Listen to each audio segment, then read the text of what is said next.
சுஃபியான தௌரி சொல்கிறாரு, வர்ராத் இப்னுல் ஜர்ராஹ் சொல்கிறாரு, சுஃபியான தௌரி சொன்னதாக, கானல் மாலு ஃபீமா மதா யுக்ரா, கடந்த காலங்களில் பொருளாதாரம் என்றது ஒரு வெறுக்கத்தக்க ஒரு விஷயமாக என்ன செஞ்சது இருந்துச்சு. உலகப்பற்றின்மையே பொருளாதாரம் இல்லாமல் இருக்கிறது. ஃபமல் யவ், இன்றைய தினம் ஃபஹுவ துர்சுல் மூமின், மூமினுடைய கேடயம் அதுன்றார். அடி இப்போ இவட பார்வை பார்த்தீங்க தானே, மூமினுடைய கேடயம், மன்னர்கள்ட்ட போகாமல் இருக்க, வசதி படைத்தோட வீட்டு வாசலை பேத்திருக்க, அவருக்கு ஏற்ற மாதிரி 10 ரூபா கொடுக்காம இருக்க வணங்கிட்டான். சஃப்புகளில் கூட நம்ம அவதானிச்சுக்கிறோம், சுஃப காலோட்டும் ஹாஜியார் ஒட்டிக்கங்க, யார் ஹாஜியாருக்கு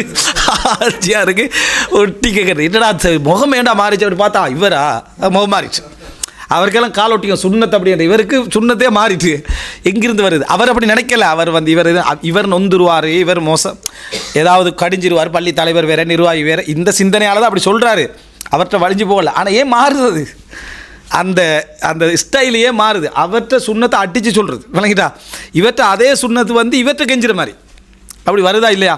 இப்போ இதெல்லாம் எதனால் வருதுன்னா, அதுக்கு நமக்கு விளங்காமலே ஊறி பேத்திரிக்கும், அது பழக அதில் பிழை இல்லைன்னு வந்துடும். அதுக்கப்புறம் அப்துல் ரஹ்மான் இப்னு அவுஃப், உஸ்மான் இப்னு அஃபான்றது எல்லாம் ஒன்று உமர்லாங்கட பிஸ்னஸ் அப்படின்னு அங்கே போய் சஹாபாக்கு சுலைமான் அலைஹிஸ்ஸலாத்தை வைத்துட்டு பளிங்கு மாளிகை கட்டி வெளியே வந்துடுறது. சரியா, எந்த பக்கத்தால் இது போகிறது, இது சைத்தான், இதான் தல்பீஸ் இப்லீஸ், சைத்தான் எப்படி கொண்டு போகிறான்னு சொல்லி பார்த்துக்கோங்க. இந்த நிலைமை வாரத்துக்காக இல்லாமல் இருக்க இந்த போக்கில் போகிறது தான் மிகவும் சிறந்தது என்று சுஃபியான தௌரி என்ன செய்கிறார் சொல்கிறாரு.